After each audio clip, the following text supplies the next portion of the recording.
nice. You're welcome. I need some olive oil. We need to sweat the onions, not cooked. Okay? Peppers, just a little touch of salt again, handful of sage, some rosemary, and some thyme, and chop them very, very fine. Okay. Okay? Oh yeah, you know what? Do we have any chili?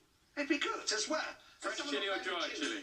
No, dry chili. If you have a fresh, okay. Just a few little bits. Just a little bit. Go on, go So on. not to make it hot, just to give it a little light heat. A lift. A lift. Chop up your herbs and add them to the onions. If you haven't got fresh, you can use dried. Then roughly chop 400 grams of stale bread. So this is interesting. Stale bread, Stale bread. a couple of handfuls. About 1 glass of milk. Right, you're using milk. Oh yes, it is indeed. It gives them extra flavour. Little water as well. Yeah, just cover it with water, that's all.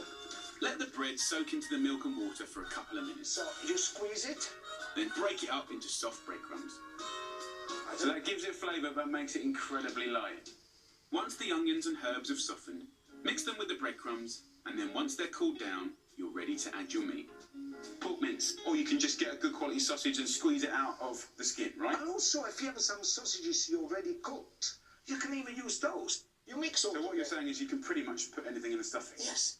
So that's your basic stuffing right there. And if we want to kind of pimp it, what would an Italian do of your stature? Always something sweet goes well. So sultana, raisin will do very good. So I'll put some raisins in there, Yeah, but that could be apricots, it could be cranberries, and we can soften that dried fruit with either a splash of hot water, or a little Vinsanto, or a little sherry, and then let that suck up that beautiful flavour there. So Right. in it goes. There it goes, look.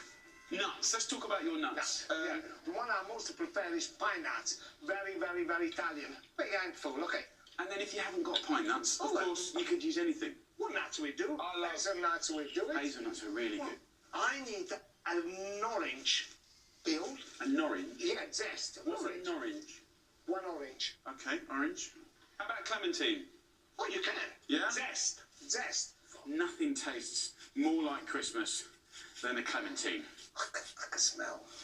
Very, very So Christmas. the zest of one clementine, perfect. I need a little bit of lemons. You know, I come from the Amalfi Lemon? Coast. Yeah, little zest of lemon, not too much. Yes, indeed. There you go. Nutmeg. Nutmeg. Just a little bit. There you go. Oh my God, this is so good.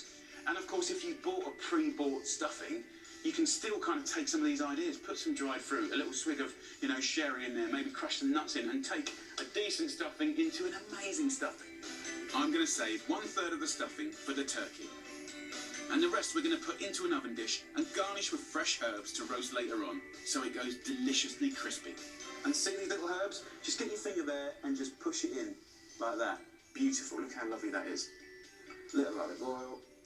And then that just needs about 35-40 minutes until golden and crispy at the same temperature as the turkey, that's 180 degrees Celsius. But Gennaro, you got a secret in the oven, haven't you? Yes, it is indeed. He's done something. On the bottom of the trays, I just He means on the bottom of the oven. the bottom of the oven. It goes nice and crispy. It goes nice and crisp. Yeah. You know that, yeah. And I done this one early on. You can see how nice. Look at that. Let's have a little try. Yeah. Nice and hot. You should probably let it cool down a little bit.